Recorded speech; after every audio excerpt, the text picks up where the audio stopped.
Hocam yine başlarken diyeyim. Evet, yani doğrudan 1 Eylül'le başlayalım. 1 Eylül, evet. Evet. Evet. Şimdi 1 Eylül Dünya Barış Günü olarak genellikle sosyalist ülkeler tarafından ilan edildiği zaman dünyada yerel savaşları bir yana bırakırsak İkinci Dünya Savaşı sonrasında meydana gelen bir barış durumu vardı. Dolayısıyla Dünya Savaşı'nın başlangıç günü olan 1 Eylül'ü savaşın başlangıç günü gibi değil de barışın gelmiş olduğu bir gün gibi kutlamak akla yakındı. Oysa 1 Eylül öyle eğlenilecek, barış için sevinilecek, çiçekler takılacak, danslar edilecek bir gün değil. 1 Eylül büyük bir insanlık felaketine yol açan İkinci Dünya Savaşı'nın ilk günü. İlk günü, evet. O gün belirli tarihsel sebeplerle Nazi Almanyası ile Sovyetler Birliği arasında imzalanan saldırmazlık paktı anlaşması gereği Almanlar, yani Naziler Polonya'ya saldırmaz, Sovyetler Birliği de Polonya'ya girdi. Yani iki devlet aynı anda Polonya'yı işgal etti. Bu İkinci Dünya Savaşı'nın başlangıç günüdür. Bunun yol açtığı korkunç insanlık trajedisi, yani eğlenebileceğimiz bir gün olamaz. Hele bugün, henüz o zamanlar işte dünya çapında bir denge oluşmuş, nispeten Üçüncü Dünya Savaşı'ndan bahsedilmeyen bir dünyada yaşıyor olduğumuz için insanlar savaşın başlangıcındaki kötü hatıraları ortadan kaldırmak için neşeli 1 Eylül günleri kutladıkları zaman buna fazla bir şey diyemeyiz. Ama bugün biz 3. Dünya Savaşı'nın içindeyiz. Bazılarına göre 3. Dünya Savaşı'nın eşiğindeyiz. Daha bazılarına göre nükleer bir savaşın eşiğindeyiz. Dolayısıyla bu 1 Eylül gününü savaşın korkunç hatıralarını yeniden hatırlamak amacıyla kutlamakta yarar var. Neler oldu? Ve şimdi neler oluyor? Gazze, Filistin. Daha önce DAEŞ'in korkunç saldırıları, kafa kesmeler, demir kafeslerin içine insanları koyup yakmalar, kadınları kaçırmalar, cariye yapmalar, tecavüzler. Biz bunu şu anda yaşıyoruz. Yani bir barış günü yok. Bugün biz savaş günlerindeyiz. Evet. O halde bu 1 Eylül'ü barış için mücadele günü olarak, Barış temennisini içeren bir gün belki de. barış mücadelesi, Evet. Ve barış yani mücadelesi. hem de öyle bir mücadele ki geçmiş savaşlardan alınan derslerin ışığında cansiperane bir mücadele günü olarak ele almak gerekir. Zaten Kürt halkı savaşın en büyük acılarını çeken bir halk olarak her 1 Eylül gününde barış talep etmektedir. Yani yaşasın barış, barış geldi çok seviniyoruz falan diyen yok zaten. Barış istiyoruz diye. Barış istiyoruz. Elbette sosyalistler, çevreciler, demokratlar, onlar da 1 Eylül'ü mücadele günü olarak kutluyorlar. Fakat Türk halkının ezici çoğunluğunu onların partileri, kurumları ve devletleri böyle bir günde sokaklarda mobilize etmiyor. Çünkü barış onların politikalarının zıddıdır. Şu anda AKP, birazdan gireceğiz konuya herhalde, kılıç çekmekten falan bahsetmeye başladı yani. Evet, konuşacağız. Yani zaten aslında şu an Türkiye ve Kürdistan açısından tam da bu bahsettiğimiz 3. Dünya Savaşı sürecinde bir önceki 1 Eylül'e göre farklı bir Eylül'ü. 1 Eylül'ü aslında farklı karşılamış olduk. Çünkü barışa giden bir süreç var. Yani gider mi gitmez mi, nasıl gider tartışacağız zaten ama ilk defa böyle bir, yani ilk defa demeyeyim, benzer deneyimler yaşandı ama şu anki aşamada yine buna benzer bir deneyim yaşıyoruz. Ve Türkiye ve Kürdistan'ın sokağa çıkanlar aslında bunu seslendiriyorlar, bunu haykırıyorlar. Yani bir önceki barış istiyoruz talebinden daha farklı bir yerde. Çünkü bir adımlar atılmaya başlandı. Nereye gider dediğim gibi daha tartışılır, konuşulur. Ama şu anki talepler salt, işte evet çok iyi bir süreç gidiyor, sonuna kadar götürün değil. Çünkü eksileri var. Kaygıları var ve soru işaretleri olan bir süreç. İşte biraz da tam da belki de bunu ele almak gerekir. Bu bağlamda dilerseniz ilk olarak biz Önder Apo'dan gelen barış mesajıyla başlayalım. Evet. Ondan sonrası biz parça parça bu hafta ne kadar uzakta sorusunu bir kez daha önümüze koyarak tartışalım. Yani daha çok devlet ve iktidar kanadından. Arkadaşlar da ekrana Önder Apo'nun mesajını verirlerse. Şimdi Önder Apo'nun vurgusu diyor ki sıradan bir siyasi hamle değil hocam. Stratejik bir adım ve tarihsel bir dönüm noktasıdır. Yani sürekli bu tartışma konusu oluyor ya. Acaba işte PKK ya da İmralı bunu bir neye dönüştürerek yapmak istiyor? Bir işte pazarlık meselesi mi vesaire. Ve aslında çokça sıkça vurgulanan bir kavram bu. Stratejik bir adım ve tarihsel bir dönüm noktası. Yani bir şey değişecek ve bir daha yerine başka bir şey gelecek anlamıyla ele almak. Ve bu hamleyle aslında bu adımlarla beraber yeni bir yaşamın kapılarının ardına kadar açıldığını vurgusunu yapıyor Önder Apo.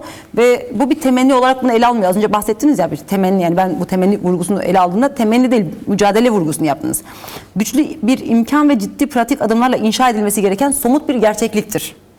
Çünkü gerçek barış yalnızca silahların susması ya da çatışmaların sona ermesi değildir. Gerçek barış özgürlüğün, demokrasinin, toplumsal adaletin yaşamın bütün alanlarında vücut bulmasıyla mümkündür. Bu toplumsal dönüşüm halklarımız için sadece bir hak değil, aynı zamanda önümüzdeki yeni dönemin temel görevidir. Ve halklarımızın mücadelesiyle barış, demokrasi ve özgürlük değerleri mutlaka kökleşecek, toplumsal yaşamda karşılığını bulacaktır. Artık bu ülke barışı ve demokratik yaşamı hem hakkı hem de görevi olarak görenlerin yurdu olacaktır. 1 Eylül vesilesiyle halklarımızı bu tarihi göreve sahip çıkmaya, barış ve özgürlük yürüyüşünü daha da büyütmeye çağırıyorum. Herkesin bu dönemin ciddiyetini kavrayarak kendini gözden geçireceğine ve barışın ruhuna uygun hareket edeceğine olan inancımla hepinizi bitmeyen sevgi ve saygılarımla selamlıyorum. Evet. Diyor Önder Apo. Yani sizin de aslında başlarken vurguladığınız bunun için mücadele ve bir emek gerektiği vurgusu. Yani barış mücadelesini, bu yürüyüşü büyütmeyi hatırlatıyor ve herkesin kendini gözden geçirmesi gerektiğini söylüyor esasında. Bu çok önemli.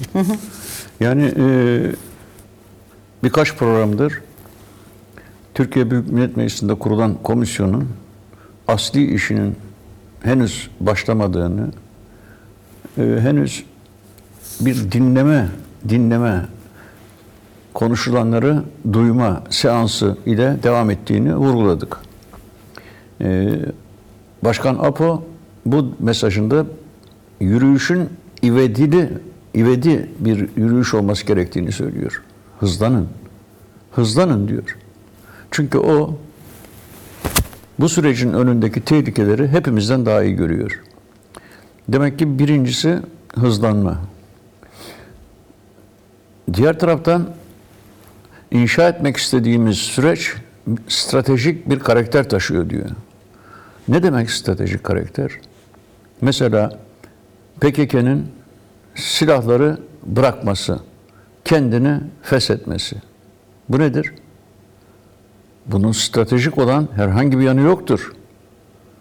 Çünkü silahlar bırakıldığı zaman, illegal silahlı örgüt kendini feshettiği zaman, bu silahlara ve illegal askeri, politik örgütlenmeye sebep olan sahipler ortadan kalkmış olmuyor.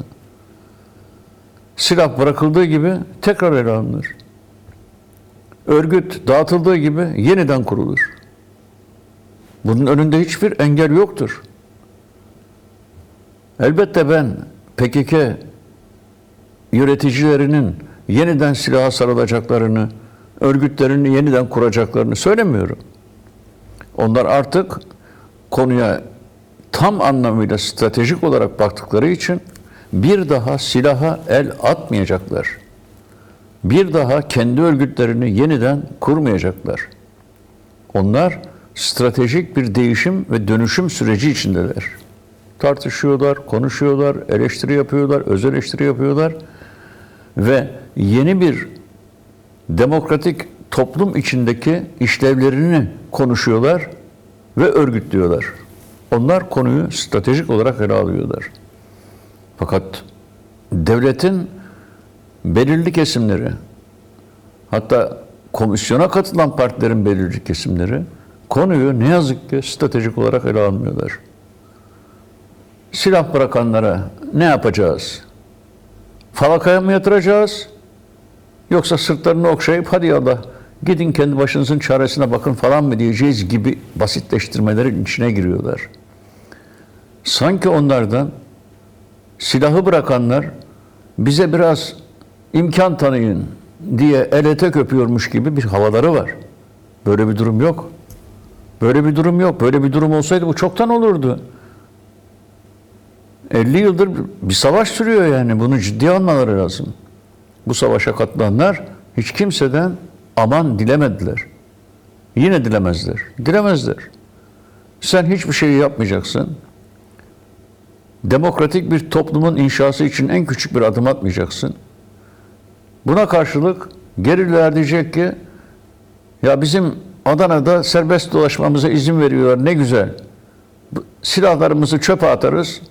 Geliriz Adana kebap yeriz. Böyle mi düşünecekler? Bu iş böyle basit mi? Böyle bir durum yok. Böyle bir durum yok. Çünkü PKK tarafı sorunu ciddiyetle ele almıştır. Stratejik adımlar atmıştır. Stratejik kararlar almıştır. Bu stratejik kararlara devlet stratejik bir anlayışla cevap vermediği takdirde bu işin sonu iyi gelmez. Bu çok açık. Ve tabii bir takım partilerin ve medyanın belki biz de zaman zaman çözüm sürecinin ruhuna uymayan şeyler söylüyor olabiliriz. Farkına varmadan olabilir bu.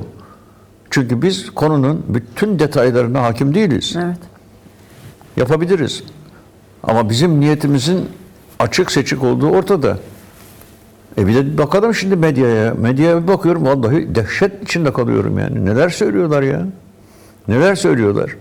Bir kere bu terör lafı piyasadan kalkmadı. Bazıları her cümlenin başında terör falan demiyor ama 2-3 cümleden sonra kendini tutamıyor yine terörsüz Türkiye diyor, terörist başı diyor, terör örgütü diyor, diyor. Terör dediğin zaman sen bu işin sonucunu iyi bir şekilde getiremezsin. Mümkün değil. Çünkü sorun gerçekten terör değil, savaş. Peki savaş deyince akla ne geliyor? Üstelik 1 Eylül'deyiz. Barış geliyor Barış, değil mi? evet. Bu süreci konuşanların ağzından sen barış lafını duydun mu? Duyamazsın. Terörsüz Türkiye geçiş dönemi, Türkiye'nin yeni yüzyılı Evet. ama o da terörden arındırılmış Türkiye geçiş diye tanımlanıyor. Yani bunun içerisinde demokrasiyi böyle ağızlarına bak sanki çakıl taşı varmış gibi zoraki söylemeye çalışıyorlar. Ama esasında. hiç değilse bir demokrasi diyorlar demesine de barış demiyorlar. Barış demiyorlar. Tuğba. Barış da neden etmiyorlar? Çünkü savaşı kabul etmek istemiyorlar. Evet, savaş olarak görmüyorlar. Biz bir suç örgütü olan PKK'ya karşı terörü ortadan kaldırmak için mücadele ettik diyorlar. Bunu şimdi temize havale etmek istiyoruz. Sen bu kafayla hiçbir iş yapamazsın. Şimdi tam da Savaş devletler arasında olur diyorlar. Devletler arasında oluyor olsa idi. Bir şey soracağım. Mustafa Kemal Atatürk cihanda barış derdi değil mi? Niye yurtta barış demiş? Niye? Niye? Düşünün yani niye demiş? Çünkü o İstiklal Savaşı sırasında halife ordularının saldırılarıyla iç savaşa girmiş. Demek ki bir tehlikeyi görmüş. Sonra Kürtlerle anlaşmış. Fakat Kürtlerle anlaştıktan sonra Kürtlerin taleplerine cevap vermemiş. Bunun yarın öbür gün bir savaşa sebep olacağını görmüş. Olmasın demiş. Yurtta sulh, cihanda sulh demiş. Demek ki yurdun içinde savaş olabiliyormuş. Savaş olabiliyormuş. Nereden uyduruyorsunuz siz? Savaş denilen şey sadece devletler arasında olur diye. Devletler arasında olmaz. Savaş aynı zamanda milletler arasında da olur. Aynı toprak sınırları içinde yan yana yaşıyor. Birisi hakim ulus oluyor, öteki ezilen ulus oluyorsa tarihin her döneminde savaş kaçınılmazdır. O zaman şimdi bu süreçte barışın yeri yok. Şaşıp kalıyorsun değil mi? Çünkü hala savaşı kabul etmeme var Evet. ve bu savaşı kabul etmeyip inkar sorunu çok daha derin bir noktaya taşıdı, bir boyuta taşıdı esasında ve 28 Ağustos'ta İmralı heyeti Önder Apo ile görüştüklerinde bir yani görüşme sonrası açıklama yaptı heyet olarak ve Önder Apo yaşadığımız sorunun özel cerrahi müdahaleyi gerektirecek derecede kangren olduğunu, bu süreci bu hassasiyetle yürüterek bugüne getirdiklerini ifade ediyor. Şimdi bunu belki altını bir kez daha çizmek gerekiyor. Çünkü az önce bunu söyledik. Bir şeyin inkarı üzerinden yol alındığı zaman yol alınamıyor. Şimdi burada çok daha genel bir tanımlama görüyoruz esasında. Hem de özel cerrahi bir müdahale gerektirecek düzeye gelmiş bir sorun, bir kangrenden bahsediyoruz. Belki biraz bunu konuşmak gerekiyor. Çünkü bu sürecin baş müzakerecisi, enine boyuna bunun emeğini verip mücadelesini ortaya koyup ve bunun yol haritasını ortaya koyan Önder Öcalan böyle bir tanım yapıyor ama bunu burada genişletmek lazım. Bunun içerisinde neyi koyacağız? Yani 100 yıllık tarihten mi başlatmak gerekir yoksa devletin aslında esasında şu an hala sıkıştığı dili vazgeçmeyip bu sorunu büyütmesi üzerinden ele alacağız. Yani siz bu mesajı okuduğunuz zaman mesela ne dersiniz bununla ilgili? Ya kangren herhalde izleyicilerimiz biliyorlar. Çok kötü bir sağlık durumudur. Mesela bir yara ayakta, bacakta olabilir. Tedavi edilmediği zaman mikrop kapar. Bir süre sonra morarmaya başlar. Kan akışı olmaz oraya çünkü. Artık bir daha Evet. tedavisi mümkün olmaktan çıkar. O bacağı kesmek gerekir. Karda, buzda, donma esnasında da bu tür kangrenler olabilir. Kısaca yani kırda, dağda dolaşanlar kangrenin ne olduğunu çok iyi bilirler. Bundan kurtuluş cerrahi müdahale gerektirir. Türkiye'nin birçok kurumu özellikle Kürt halkıyla onun hakları ve hukuku tanınmayarak yürütülmüş olan politika nedeniyle devletin birçok alanı kangren hale gelmiştir. Tamam, şöyle bir şey düşünebiliriz. Kemalistler Türkiye Cumhuriyeti'ni kurduklarında taze vücutlu bir ulus devlet kurdular. Tamam, kurdular. Bu vücut bir müddet büyüdü. Tabii dokular birbirleriyle uyumlu mu değil mi bakmadan yaptılar bunu. Nasıl? Dedim dokular, hücreler birbirine uyumlu mu bakmadan başlattılar. Elbette, Evet, elbette. Evet. Ama kurdular. Evet. Yani bir sürü reformlar yaptılar. İşte seçimler yaptılar, kadınlara seçim hakkı tanıdılar, hakkı. köy enstitüleri kurdular falan. Yani bugün Kemalistlerin savunduğu pek çok adım attılar. O sırada bünye henüz tazeydi. Bünye henüz tazeydi. Sonra 1-2 yıl içinde her şey değişmeye başladı. Şehzade isyanı patladı. Arkasından Dersim TTL'si oldu. Ve bunlar vücudu yavaş yavaş çürütmeye başladı. Ulus devlet dediğimiz devlet öyle bir sıkmaya başladı ki bu bedenin uzuvlarını kan deveran edemez hale geldi. Ve kangren olmaya başladı. Küçük parmak, öteki parmak derken el.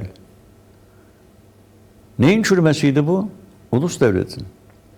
Sünni, aşırı merkeziyetçi, Türk, ulus devlet elbisesi o kadar dardı ki vücuttaki kan devranını önledi. Kangren de zaten o nedenle meydana geldi. Bir başka zihniyet daha mahvetti vücudu. Türkiye Cumhuriyeti'ne vatandaşlık bağı ile bağlı olan herkes Türktür dediler. Tamam, Çerkezler tamam Türküz dediler. Lazlar onlar da. Boşnaklar tamam dediler. Onlar bu asimilatif formülasyona itiraz etmediler. Ama itiraz edenler var. Kürtler. Kürtler itiraz etti. Böyle bir anayasa maddesine birileri itiraz ediyorsa o anayasa maddesi de vücuda dar geliyor demektir. Dar geliyor. Kimin vücuduna dar geliyor? Kürt'ün vücuduna dar gelmiyor elbette. Kürt zaten giymiyor bu elbiseyi. Bu elbiseyi Türk milletine giydiriyorlar. Türk devletine giydiriyorlar. Ve devletin uzuvları kan dolaşımı rahatça yapılamadığı için kangren oluyor. Şimdi bu iki anlayışı cerrahi müdahaleyle kaldırıp atmak gerekiyor. Bunun devamı demek bütün vücudun kangrenine, kaplanmasına ve ölmesine yol açacak çünkü. Yani insanlar, yani bir Türk bir ulus devlet hayal edebilir. Buna bir şey demem. Edebilir. Kürtler de bir Kürt ulus devlet hayal edebilir. Her millet bir ulus devlet hayal edebilir. Böylelerine yurtsever falan diyebiliriz. Hatta pozitif manada milliyetçi, yurtsever adını da verebiliriz. Yani bunda bir sorun yok. Fakat bir devlet sınırları içinde, üstelik de yani 1/3 nüfusluk bir kitle, ben Türk değilim, dolayısıyla Türk merkeziyetçi ulus devletinin içine sığmam diyorsa, sen onu zorla sığdırmaya kalktığın zaman çürüme, müthiş artar. Şimdi bu demek değildir ki Türklerin bu anlayışı kendiliğinden kötü bir anlayıştır. Hayır. Yani vaktiyle Kürdistan özel bir bölge olsaydı, yani 21 Anayasası'nda söylendiği gibi, hiçbir sorun olmayacaktı. 21 Anayasası'nda söylendiği gibi, o yıllarda konuşulduğu gibi, Türkiye'liyiz hepimiz deseydiler yine sorun olmayacaktı. Yine sorun olmayacaktı. Kimse itiraz etmeyecekti yani. Sen özerk olarak yaşıyorsun. O da kendi topraklarında rahat bir şekilde yaşıyor. Ona Türk diyoruz, sana Kürt diyoruz. Sen Kürtlüğünü, o da Türklüğünü istediğiniz gibi savunuyorsunuz. Burada hadise çıkması için sebep yok. Yani kısaca kangren olan sistemdir ve bu sistemin bir ameliyata ihtiyacı vardır. Bu ameliyatın amacı bu bedeni, Türkiye Cumhuriyeti Devleti denilen bedeni ikiye bölmek değildir. Tam tersine. Tam tersine zaten bölünmüş olan parçalarını dikmektir. Bu birleştirmeye engel olan unsurları, urları, parçaları cerrahi müdahaleyle çıkartıp atmaktır. Ve böylece yeni ve sağlıklı bir Türkiye Cumhuriyeti toplumu meydana getirmektir. Tam da burada bu 100 yıl önce dediniz ya işte. Bu, yani Kemalist ideolojiyle yeni bir vücut yaratıldı. Ama çok fazla eksiği vardı. O yüzden tam mayası tutmadı esasında. Bu hastalığı başlangıcı oradan geliyor esasında. Şimdi aslında Önder Apo buna da bir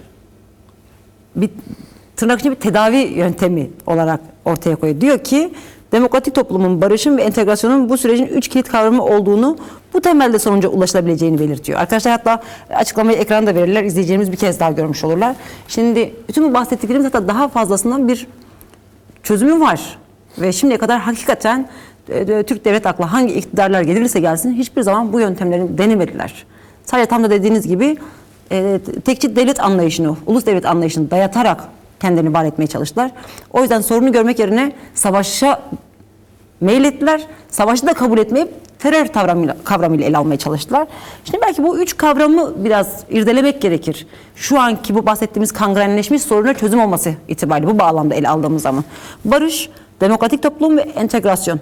Bu bahsettiğimiz kangrenleşmiş sorunu hakikaten çözebilecek mi? Bir yanıyla da tabii şu anki devlet yapısıyla devlet aklıyla çözebilecek mi? İktidar aklıyla çözebilecek mi? Çünkü sadece yani bu fikrin var olması evet, ama bir de bunun bir muhatabı var esasında. Karşıda bunu alacak bir taraf var. Tabii. Bunu toplumda kabul ettirecek bir taraf var. Medyasında bütün yapısını kabul ettirecek bir taraf var. Belki hem bu bağlamda konuşuruz hem de bu 3 kilit kavramı ele alalım hocam. Evet. Şimdi barış kavramı deminden beri konuşuyoruz yani. Kendi başına sadece savaşı sona erdirme işine yarar. Barış. Yani barışa böyle olağanüstü anlamlar yüklemek, barış olursa çok iyi olur demekle kalmak çok büyük bir hatadır. Ya tarihte binlerce barış var. 10 binlerce de savaş var. Hatta her barış yeni bir savaş için duruma ara vermek anlamına gelmekte devletler açısından. Barış yapıyorlar. Ne kadar sürüyor ya? 1918'de barış yapmak zorunda kaldılar.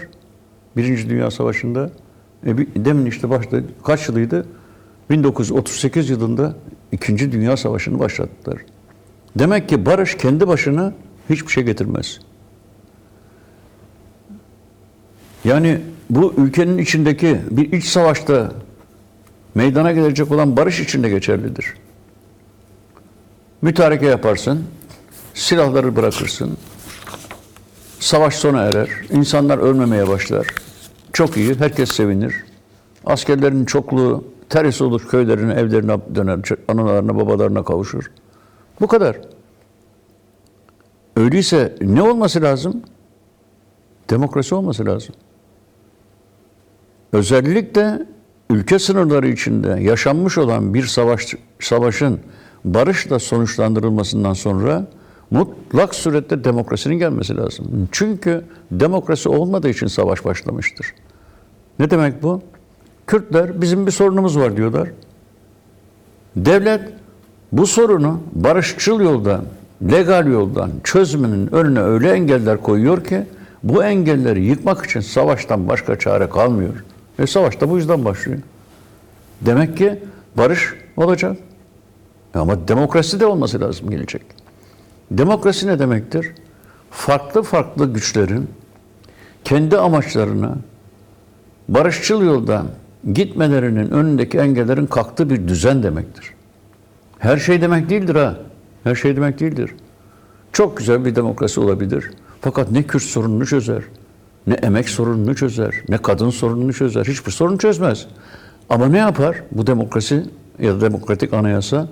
Kadın sorununun, Kürt sorununun, emek sorununun, ekoloji sorununun çözümünün önündeki bütün engelleri kaldırır.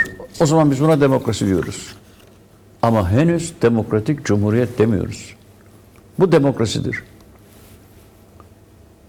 Herkes amacına ulaşmanın önündeki engellerin kaldırılmasına demokrasi diyor. Engeller yok. Toplu görüşmeler yapabiliyoruz, grevler yapabiliyoruz, serhildanlar yapabiliyoruz, yürüyüşler yapıyoruz, basın özgürlüğümüz var, konuşma özgürlüğümüz var, örgütlenme özgürlüğümüz var. Daha ne istiyoruz? Fakat böyle bir demokrasi yine çözüm değil. Neden? Çünkü bu engeller ortadan kalktıktan sonra insanların ya da grupların, sınıfların, halkların kendi amaçlarına barışçıl yoldan gittikleri bir esnada bu bir grubun, devletin ya da bir partinin ya da iktidarın çıkarlarıyla öyle bir çelişir ki o hemen yeniden aklına buna bir engel koyayım fikri gelir. Ve başlar engel koymaya. Hop ne gördük? Demokrasiye geçtik ama tekrar engellere başlandı. Engellerin sayısı artar. Arttıkça otokrasiye, otokrasiden faşizme kadar gider bu iş.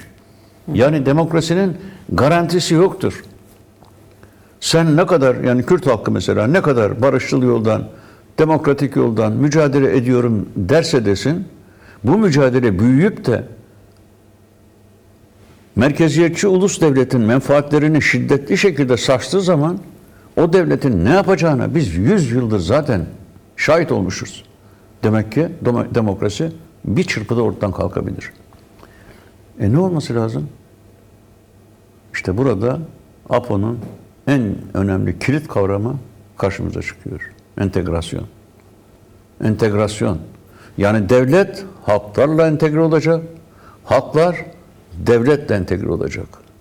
Zaten o yani entegrasyon denince böyle liberal entegrasyon diye anlaşılıyor. Yani işte bireyin yapı içerisinde erimesi gibi bir tanım çıkıyor ama esasında Önder Apo'nun ortaya koyduğu, ısrarını vurguladığı devletin toplumu kabulü ve bununla bütünleşmesi esasında. Kabulü ama yani eritmesi, yok etmesi anlamında değil.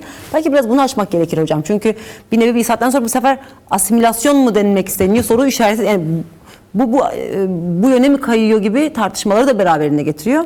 O yüzden de bütün entegrasyonları bir tarafa bırakarak demek gerekir. Önder Apo'nun bahsettiği entegrasyon tam olarak gerçekten ne? Bir kere Önder Apo'nun bahsettiği entegrasyon demokratik entegrasyon. Mesela Almanlar da bir entegrasyondan söz ediyorlar. Yani onlar Türkler sorun olmaktan çıksın, işte ne bileyim şurada da burada bazı haklar kazansın. Bizim hayat tarzımıza ayak uydursunlar anlamında kullanıyorlar. Bu demokratik bir entegrasyon değil. Bu asimilasyonun gizlenmiş bir biçimi. Fakat Başkan Apo'nun demokratik entegrasyonu olağanüstü derinlemesine bir teorik temele dayanıyor diye düşünüyorum. Bir devlet halklarla, emekçilerle, kadınlarla ve doğayla nasıl entegre olabilir? Nasıl? Ya her devlet aslında küçük bir azınlığın baskı aracıdır. Ve bu küçük azınlık kadınların üzerinde, halkların üzerinde, ekolojinin üzerinde egemenlik kurmak için böyle bir organizasyon yapmakta. O nedenle bu organizasyon azınlık organizasyonu olduğu için aynı zamanda merkeziyetçidir. Zaten merkeziyetçi olmazsa o azınlık egemen duruma gelemez. Merkeziyetçilik azınlığın egemen duruma gelmesi için olmazsa olmaz en önemli şarttır. Şimdi böyle bir devlet halklarla, kadınlarla, emekçilerle, ekolojiyle entegre olamaz. Mümkün değil. Çünkü o bir azınlıktır ve onun menfaatleri bu saydığımız kategorilerle taban tabana zıttır. O halde bu devlet nasıl entegre olur bu güçlerle? Bir bakıma klasik manadaki devlet olmaktan çıktığı zaman ancak. Nasıl çıkar bu? Ademi merkeziyetçilikle çıkar. Mutlak bir ademi merkeziyetçilik olması lazım. Yani öyle bir devlet yapısı ortaya konmalı ki esas hakimiyet yerel yönetimlerde olması lazım. Yerel yönetim deyince de bizim şimdi habere tutuklanıyor ya belediyeler, zaten Allah'ları şaşmış vaziyette. Bunların yerel yönetim demeye 1000 tane şahit lazım. Adamlar bırak yönetmeyi, kendileri içeride. Demek oluyor ki biz belediyelerden bahsetmiyoruz sadece. Belediyelerin komünalist bir şekilde yeniden yapılandırılmasından söz ediyoruz. Belediyeler, tamam, mesela Kürdistan'da belediyeler Apocu paradigmaya sadık insanlar tarafından yönetilmekte. Yani o kayınları falan bir yana bırakıyorum. Şimdi biz Kürdistan'da komünler kuruyoruz. Zaten Kürt halkının binlerce yıllık tarihinden gelenekler olarak yansımış olan aşiret düzeninde, klan düzeninde, köy düzeninde, büyük aile düzeninde bugünlere intikal etmiş olan pek çok gelenek var. Kardeşlik, dayanışma, hatta kadın özgürlüğü. Herkes Kürdistan deyince kadının köle olduğunu sanıyor ama bir zamanlar orada başka bir kadın düzeni vardı. Demek oluyor ki bu gelenekler bugünlere şöyle ya da böyle, şu ölçüde ya da bu ölçüde gelmiş. Şimdi orada mahallelerde, köylerde komünler kuruyoruz. Bu komünler Apocu paradigmayla yönetilen belediyeye diyor ki, belediye sen en azından bu ilde merkeziyetçi bir yapıya sahipsin. Senin bu merkeziyetçiliğini kaldıralım. Sen artık söz ve karar hakkını burada kurulan köy ve mahalle komünlerine devret. Önce biz konuşalım, önce biz karar alalım. Sen o kararları onayla, biz icraatını yapalım. Sen de yüzlerce komünün faaliyetlerini koordine eden teknik bir komiteye dönüş. Bunu her apocu kabul eder. Her apocu. Apocunun niyeti iktidarcılık değil. Ben belediye başkanı oldum. Ali Kıran başkesenim. Benim dediğim odur. Bunu diyen zaten apocu değil. Demek ki belediyeler gönüllü olarak yönetme yetkilerini halka devrediyorlar. Çok basit bu. Bu hemen Kürdistan'da olur. Yapmayanı zaten halk belediye başkanı, eş başkanı, belediye meclisi diye seçmez. Şimdi bu belediyelerin, bu tür çalışan belediyelerin ve komünlerin ülke çapında etnik bir temelde değil, bütün ülke çapında, Tekirdağ'ından, Edirne'sinden, Antalya'sına kadar her yerde adım adım mücadeleyle geliştirildiğini farz edelim. Bu komünalist hale gelmiş yerel yönetimler bir süre sonra merkeziyetçi devleti sönümlendirmeye başlar. Devletin kendisi de bütün bu belediyelerin koordinasyon komitesine dönüşür. İşte böyle bir devlet milletle, ezilen halklarla, kadınlarla, emekçilerle uyum içinde bir devlettir. Egemen bir devlet değildir. Uyum içinde bir devlettir. Gerçek manada demokratik olan devlet budur. Entegrasyon işte bunu sağlar. Böylece barış minimal bir şeydir. Demokrasi iyi bir şeydir. Ama en iyisi entegrasyondur. Tabii